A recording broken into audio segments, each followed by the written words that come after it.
Coming get up better on advice than that. Sophisticated I know the Mom. Bible better than you, Sophia. Okay, that might be true, but what you doing with it though? Because it really don't matter if you're sitting up there hiding your gifts underneath the sand in the dirt because you're too scared to step out on faith, and you're sitting up there talking mad trash to everybody about what you can and cannot do, but you ain't done nothing and you ain't put nothing out there, and therefore you ain't gonna get nothing back. And the blessing that God had for you will be given to somebody else, because he's not going to allow what he wants to be accomplished in this world to be put to waste simply because you won't. Dedication, preservation, take a look inside, do your salvation, do every good work, it takes patience, like a butterfly, transformation. Hi guys, Sophia here, and I am back with another video. If you are new to my channel, then don't forget to subscribe so you can stay updated on all my videos, and don't forget to check the description box because I always put a lot of stuff in there, including my Patreon, where I am going to be talking about how to build your brand and how to build your business. What I'm going to be talking about, that God helps people who help themselves. He specifically tells us, to whom much is given, much is required. If you want much, then understand much is going to be required out of you. So I actually want to go into Matthew 25:14, where I'm going to be talking about the parable of the talents. It talks about how there was 3 servants. This is a parable that Jesus gave, and all of them were giving specific talents to their own abilities, which means that all of our abilities may not be the same. I could be talented at one thing, he can be talented at somebody else can be talented at something. And even when you are placed on this earth, some people might be given more resources. If you were born in a silver spoon in your mouth, obviously you might give him more resources to be, to access X, Y, and Z, whereas the person with 1 talent may not be. However, you cannot allow that to hold you back, for the simple reason that God specifically says that he, in verse 15, each according to his own ability, and there they went on their journey. So I was not born with a silver spoon in my mouth. I wasn't born poor, but at the end of the day, what God revealed to me is that I'm good at computers. I use that to pursue my talents. I like writing. I use that to pursue my talents. Every gift that God has given me, I have allowed this to prosper myself, because God specifically says that he gives us within our own ability the talents that we need to succeed, right?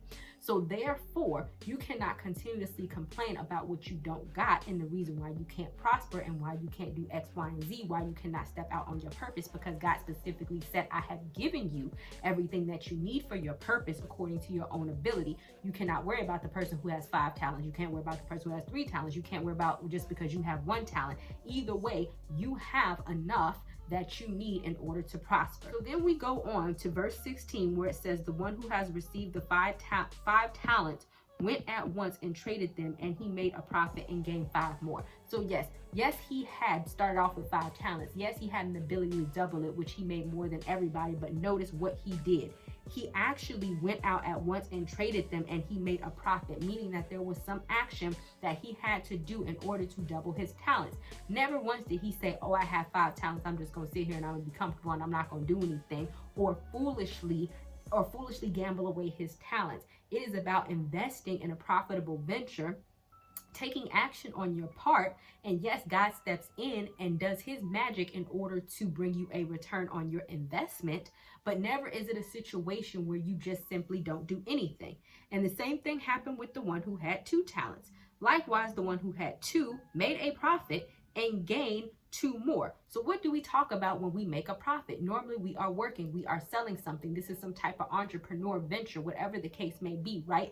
But he did something in order to make a profit, and therefore he doubled his talents. Never are you going to reach a level of success complaining about what you don't got, sitting up here wondering why and complaining what God isn't giving you, and you're not doing the best to your ability. And it is sad to say that is a lot of people. They think just doing the bare minimum of, because there's God's child, then all of a sudden miracles gonna come out the sky, when they have not done anything to require such miracle, right? So the one who had received 1 talent, he dug a hole in the ground and he hid his master's money. Now after a long time, the masters of the servants returned and settled the accounts with them. So the master is God, in case y'all not getting this. And the one who had received the 5 talents came and brought him the profits. And then he said, Master, you entrusted me with 5 talents. See, I made a profit and gained 5 more. And he said, well done, right? Then he said, you have been faithful and trustworthy over little, and I will put you in charge over many things. Share in the joy of your master. So notice, when you are faithful with little and with what you have, God will always triple, quadruple, and all this other sort of thing with what you have. But you have to prove to God that you're faithful with what you have and that you can take on more responsibility. You have to do your part, and you have to excel it to the maximum of your ability, because to double your whole income is not easy. That he didn't say, oh, I have 5 talents and now I got 2.5 talents. No matter if the guy had 5 talents, no matter if he had 2 talents, both of them made 100%, or they doubled their profit based on what they have. It wasn't a 75% profit. It wasn't a 50% profit. Both of them doubled their profit, and therefore, God, in God's eyes, he's like, oh, you're doing what you're supposed to do, and therefore I have no trouble blessing you with more, because you are responsible with what you have, no matter if what you have was little, more, least, whatever, than the person next to you, right? The reward for the person who had 5 talents and the reward of the person who had 2 talents was still the same. So no matter if they started off with not having, a different amount of talents, the fact that they put in the same amount of effort and they both doubled their profits, they both got the same reward. So you don't ever have to worry about, because you don't have a lot to like, oh, I don't have a lot of resources to do. Just use what you have, try your best, and try to double what you have, and God will bless you with this and put you and elevate you, at a different level as the same person who has more. Nothing says that you have to be limited to where you started from, provided that if you want to do it God's way, you are being faithful and trustworthy with what you have, and you're not just expecting for God to do all the work for you, people to do all the work for you, complaining what you don't got. And I do have a video on complaining that I want to list in the description box. Complaining what God is not doing for you, and now you mad because this is not working out for you, when really, what have you done in order to receive the blessing that you're asking God for, right? So then it says, when we go back to the 1 talents, because we still haven't got to him, the one who had received 1 talent also came forward and said, Master, I knew you would be harsh and demanding, reaping the harvest where you did not sow, gathering where you did not scatter seed. So I was afraid to lose the talent, and I went to hid your talent in the ground. So you have what is your own. We're going to stop there, because what held him back? Fear held him back. The reason why he was not faithful with what God was giving him was because he was afraid that he was going to lose it, when we already know God specifically says, I gave you this talent according to your own ability. The reason why I gave you this is because I entrusted you to allow something to happen with that talent, to make it grow and to prosper. That's the point of a talent, not to bury whatever the gifts and whatever that I have given you into the ground so nobody can see it. And now you want to sit up here and come to me and be like, oh, but I didn't lose it, but nobody saw it either. Nobody saw that gift that you had. Nobody got encouraged by your words. Nobody read that book that you didn't write. Nobody heard that song that you didn't sing. Nobody heard any of that, because your behind was too scared to step out on faith and not trust that, because you've been, what did he tell the other servants? Faithful and trustworthy with what God has given you. You did not trust that faithful and trustworthiness, that God will come and bless you during the interim. And then when he came back to see the progress that you had made, you did not trust that God will bless you above that. And that's really a kick in the pants to God, saying, yeah, I know you gave me this, but I was scared, because fear is not perfected in love. If we know that God loves us, then we know that we do not need to fear, because everything is going to go according to his plan. So you're saying, I feared that what you gave me was not going to work out, when really it would have worked out, provided that you just would have did your part, and you would have attempted to gain a profit with your talents. Not only would you have doubled what you had, but God would have came back to you and said, now I'm going to give you more. But what happened to him? He got real mad. So then the master wasn't like, oh, I understand. No, he don't understand. But the master answered him, you wicked and lazy servant, you knew that I reaped the harvest where I did not sow, gather the seeds where I did not scatter seed. Then you ought to put my money with bankers at the return, so I would have received my money back with interest. So what he is saying is, can you at least do something? You buried it in a hole. You did the absolute bare minimum and you did nothing. Could you have at least put it in the bank if you wasn't gonna put in no effort, so you would have at least got some return? Because God does give an A for effort, and he's just saying, put in some effort so I can at least meet you halfway, but you have done nothing. Why should I reward you, you wicked and lazy? Because that's what it is when you're not willing to do your part, but you are are expecting God to prosper you, you wicked and lazy servant, why should I give you anything when you didn't even go to the bank? You didn't drive your behind to the bank and say, here, put this in the IRA, put this in this, put this in this, so I can have a return on my investment. You did nothing. So therefore you get no reward. Fear don't have nothing to do with it when there was nothing to fear for you to just take the money to the bank and there was no risk of losing it. All you have to do is gain money, but you chose not to do anything. You chose, or you may be choosing not to do anything with your life because of fear, because you can't, because you're lazy, because you're distracted, because you're focused on the wrong things, and then you're wondering, why am I living in this mundane life? God, I don't like this. He is saying, okay, but you wicked and lazy servant, what are you doing with yourself though? What you doing with yourself? Are you being faithful with what you have, no matter how little it is? Because you know, the crazy thing is, when I got back on YouTube, if you look at some of my old videos, some of them are like hidden, but I had like 200,000 views on some of the videos, because even when I started my YouTube channel, before I gave it up and I went on my blog, mind you, I was laid off during the time, I was still using whatever I had in my capacity to make YouTube videos. They were not the best quality.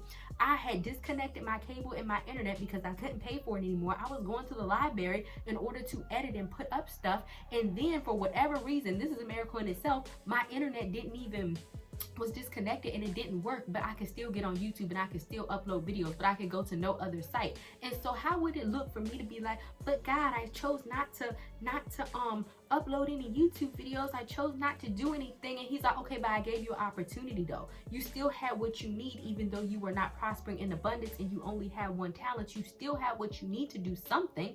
And so therefore, even when I stopped YouTube, I was still a YouTube partner, making monetization money, for the simple fact of the work that I put in then. And if y'all are familiar with YouTube, y'all know that they changed their YouTube partnership, and so some people got kicked out because they didn't have, I think it was like 1,000 video views in a month. So even though I had been off YouTube for months or a year, probably like a year, I was still a YouTube partner because the old videos that I did when I was faithful was still making money. So that's what I'm saying, is I still did something. So when I came back to YouTube, I didn't have to go through the process of getting remonetized because I did some sort of investment. And I didn't go be like, oh, I mean, I was fearful because my videos was looking busted, but at the end of the day, I was like, I'm gonna try to do what I can at the very least instead of doing nothing, right? So then it said, so take the talents away from him and give it to the one who has 10 talents. So dang, the one who had 10 talents is really banking, I ain't gonna lie. So then it's like, for to everyone who has values and blessings from the gifts of God and has used them wisely, more will be given, and he will be richly supplied, so that he will have an abundance. But from who does not have, because he has ignored and disregarded the blessings and gifts from God, even what he has done will be taken away.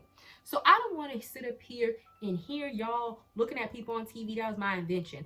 That was my song. I could sing better than that. I could do better than that. I can dance better than that. I can have a show better than that. My YouTube channel can be better than that. I can give better advice than that. I know the Bible better than you, Sophia. Okay, that might be true, but what you doing with it though? Because it really don't matter if you're sitting up there hiding your gifts underneath the sand in the dirt because you're too scared to step out on faith, and you're sitting up there talking mad trash to everybody about what you can and cannot do, but you ain't done nothing and you ain't put nothing out there, and therefore you ain't gonna get nothing back. And the blessing that God had for you will be given to somebody else, because he's not going to allow what he wants to be accomplished in this world to be put to waste simply because you won't. Right? It's not time for y'all to really contemplate, are you using your gifts and your talents to the maximum of your ability? And if not, is this the time that you could be doing that, or finding a way to do that, and know that you will have an abundant life in the process? Because once you show God that you are faithful, and once you are working on something, even if it's in a small way or whatever the case may be, as long as you are putting forth the effort and using your 1, 2, 5 talents to the best of your ability, then God will reward you in the end. Or are you just sitting here wishing, hoping, and wishing upon a star, saying what you don't, can't, and what you don't have time for, watching life pass you by, and eventually what you want, or the life that you want, will be given to somebody else simply because you refuse to use what God wanted you to use. All right. Thank you guys so much for watching. Don't forget to check out my Patreon, and I will see you guys another day, another time. Bye.